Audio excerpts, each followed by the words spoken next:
So what is the best caliber for self-defense? That's a tough question. It's a tough one to answer. And I decided to get a female's perspective. And who better but my lovely wife, Tammy. Hi, Tammy. Hi, everybody. Thanks for doing this for us. And actually, you've been helping with the channel since day one, right? I sure have, and it's been a great experience. We've had so much fun. You've been doing a lot mostly behind the camera, right? Yes, I'm definitely videoing and editing and the whole 9 yards, so it's been great. Now you decided to get in front of the camera a little bit. Looks like you're getting ready to go to the gym there. Is that what you're doing? Well, I was going to. Then we decided to do this, but now we're going to the range. What are you going to be doing today? We're going to get a female's perspective. You're going to be doing all the shooting. And by the way, what gun is that? This is your idea. What are you doing with that thing? This is the SIG 5.56 SWAT pistol. And I have actually never shot this gun, or pistol. So it was my choice to add this to my list here, which I will share in a little bit. Okay, a 5.56 pistol. Now, we're talking about the best gun caliber for self-defense. How could you possibly use, I know what I would do with it, but what are you thinking about, and why did you want to shoot that today? What are you thinking about using that for self-defense? Well, I just wanted to shoot it because, number one, I haven't yet, but the fact that we have a large piece of property, this is an ideal gun to shoot long range. Let's say, God forbid, if anything should happen in the world, in our lawless society, this could definitely help us a lot. So let's hope we never have to use it, but I would say for large piece of properties, big homes, ranches, this could be a nice weapon to have. Yeah, good. All right, what else are you going to shoot today? Okay, let's see. Well, let's see, we've got 7 total, including this one. The first one will be a SIG P238 380, an HK P30 9mm, and then a Smith & Wesson 640 revolver, steel frame, 38 special, a Car PM 40 caliber, a Colt steel frame 1911 railgun 45 caliber, and a Glock 20C 10mm caliber. You're going to shoot a 10mm. That's I am. You've done it in the past. We've done it, yeah. And you like it, right? So, sure. I love it all. That's all good stuff. All right, let's go to the range, get your perspective. We're going to film you shooting the guns, then we'll come back to the table, and then you'll talk about your whole experience of shooting all these 7 different guns. How's that sound? Sounds awesome. Let's go do it.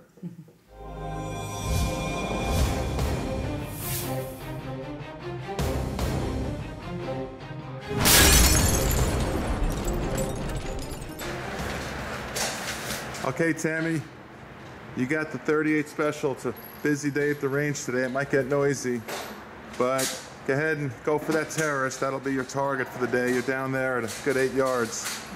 Okay. All right, Tammy, show us what the 38 special can do. Steel frame, Smith & Wesson J frame 640.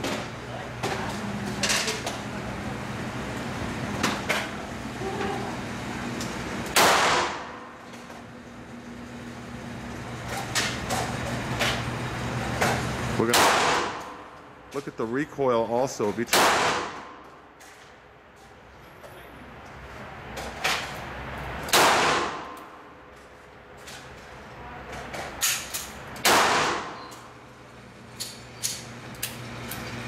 Okay, good job. What do you think?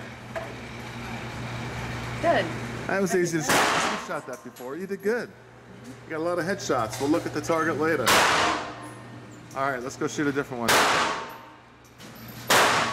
All right, Tammy, you get the Car PM40 now. This is a nice package for females because it's very light. Go ahead. Shoot the head.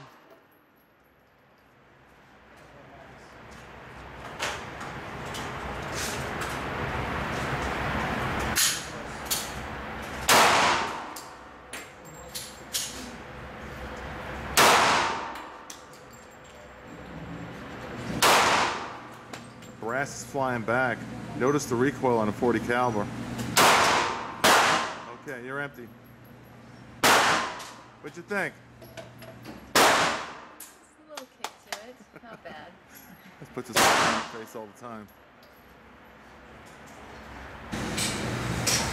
Okay, Tammy, you got the Colt Railgun, 1911. Go ahead, let's see what you can do with that.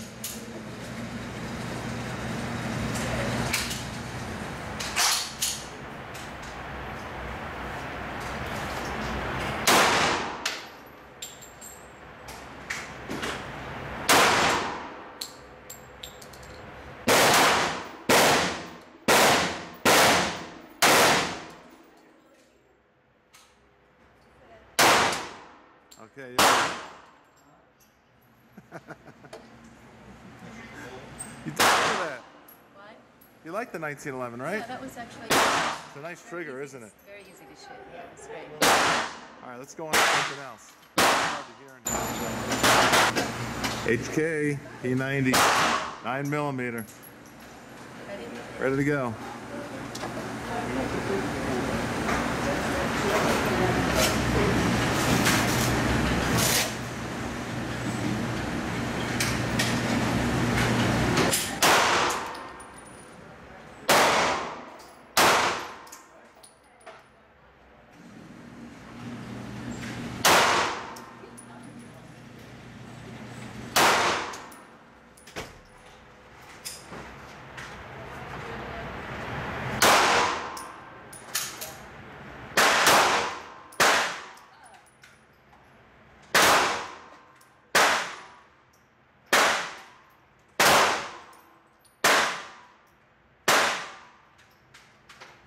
Okay.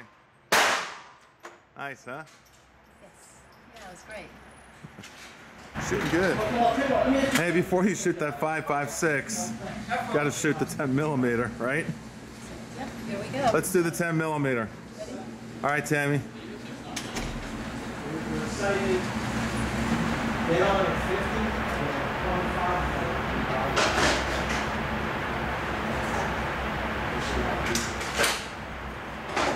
Watch the recoil.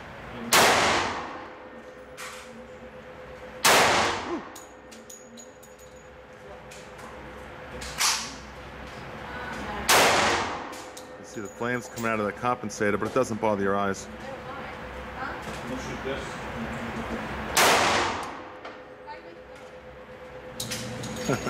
Brass went down her shirt.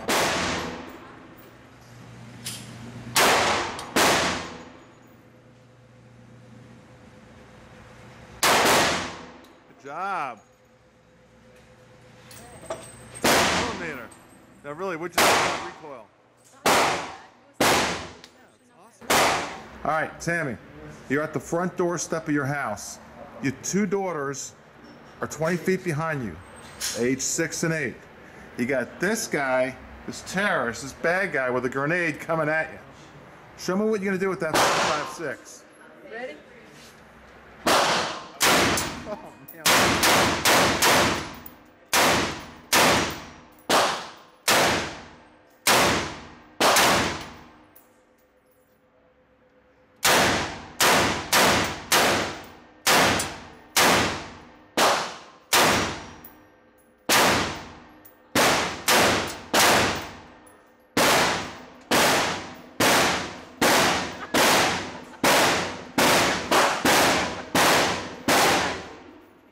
Awesome.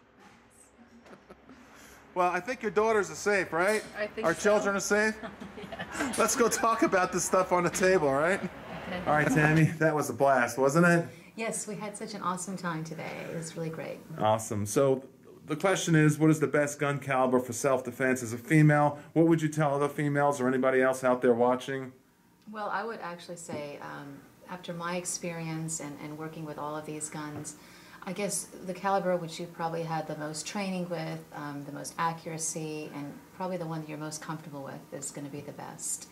And out of all of these, I don't know if you want me to say yet, Tom, it's up to you, but... Well, I know which one you like the best after today. Well, I know you had the most fun with that 5.56. Yeah, that was a lot of fun. That was my first time shooting this one, so I did. It was definitely a blast. Well, I did some observing. You want to talk about that a little bit? Sure. All right, pick up that revolver and the 640 J-frame fully steel.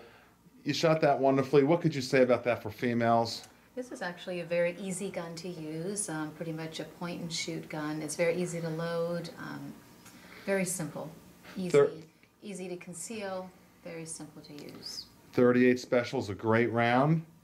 You didn't shoot the .357 Magnum because I didn't really think you would like the .357 Magnum out of such a small frame, but you did wonderful with the .38 Special. So yes, you would recommend a .38 Special for females? Sure, without a doubt. Or for anybody, for that matter. It's a very simple gun to use. Great. So without a doubt.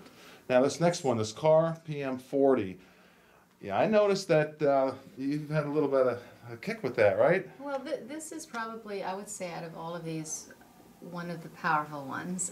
This one, As far as recoil. Yes, it's great for concealment, very small. If you want a big, powerful gun in a small package, this is definitely the gun to have. But yes, it does have a little bit of a kickback there, I would say. Now a lot of people but are going to. It was still a lot of fun. Yeah, the .40 caliber and a small package polymer. And you asked me to go back and forth with you like this prior to this viewing. You asked me to observe you and talk. That's why we're doing this, if everyone's wondering. But yeah, that little small .40, I noticed, you know, it was giving you some recoil. You know, only shot it 3 or 4 times. But let's move over to that 10 millimeter. Grab the big 10 millimeter all the way over there. This big one. Now this one here. These two are to you. Yes. To the me, most recoil. The most recoil, yes. But hold that 10 millimeter up, and I gotta say, there's a lot of people.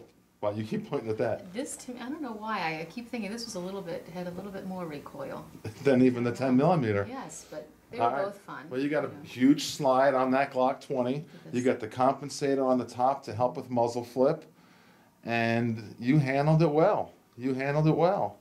So a 10 millimeter is a great gun for personal defense. Of course, you got to know what's beyond the target, right, Tammy? Yes, a very powerful gun. So again, this you got to be very careful with. Know times 5 what's behind your target. I would say, sure. Yeah, over penetration is an issue. Grab this 9 millimeter, this HK, and I know in the car you were talking about those grips. Yes, this is actually, out of all of them, very easy to hold.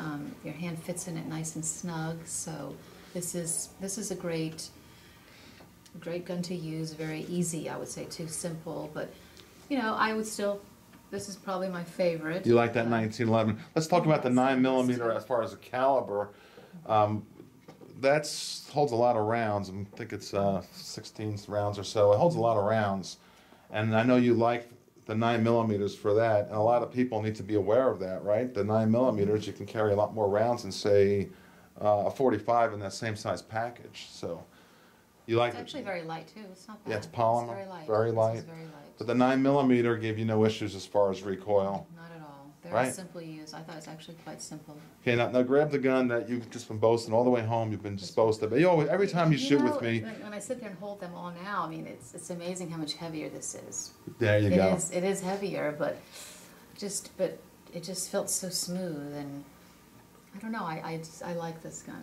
I like this one a lot. Full stainless, and the trigger. Did you notice that trigger? How it's very like a feather, very light to pull. That was probably one of the better points I would say about the gun. So smooth, easy, and low recoil. This had next to nil. So for a 45 caliber, 45 is an excellent caliber for personal self-defense. The 1911, of course, John Browning designed it in a 5-inch, that same size, that government model, and he designed it in full stainless steel. Everyone knows I love all the different 1911s, from 3, 4, 5-inch, from scandium frames to aluminum frames to steel frames, but you learned from Rich Wyatt that start from the top, the most powerful, right? The 45 as a female, and then as you go down to other calibers to 940 or 38s and the lower calibers, that you might as well start from a high, powerful caliber like that 45. And here you are saying that the truth, it's not that big of a deal, right? Not at all. Not at all. All right. Now, that's actually why. Yeah. It's an awesome gun. It's smooth. It's nice. I mean, this is great to keep in your home next to your bed. I would say something like this. I mean, it is maybe on the heavier side to carry around in your purse possibly, but maybe a smaller one. But even this one too, you could carry in your purse. It's small enough and light enough. All right, grab that 5.56. The first time you shot that gun. Talk about the recoil. Did that really push back? Not really. It actually had next to nothing. Correct. Well, it was very smooth, very loud and powerful, I would say, and a lot of fun. And it looks pretty cool too, doesn't it? the concussion on that was something else, right? You felt it go through all Yes, your whole you did. body, right? Yeah, I was shocked at how loud it was. Now, in all seriousness, though, a 5.56 for personal self-defense. If you're at home with the girls, we're on a large acreage here, large property, and there's a gang coming at you, 3-4 bad guys coming at you, and you got the girl standing behind you. Really, in a real situation, they're 100 feet out. Do you think that would be a good gun for personal self-defense if you know what's beyond the target? Yes, if you have any acreage or a large piece of property, it's a wonderful gun to have and for safety and protection. And believe me, an army couldn't get past me with this. Well, you did great. You did great. I think this is about your 4th or 5th video, and we're looking forward to having you behind the camera some more. Anything else to add? Except you want to do more shooting? Sure, yeah. We had so much fun. It was an awesome time. So I hope you guys enjoy the video. And hopefully they'll get their girls to go out shooting with them, right? Without a doubt. The girls need to arm themselves now, right? Arm yourself and get the knowledge, without a doubt. Thank you. Bye. Thank you, Tammy.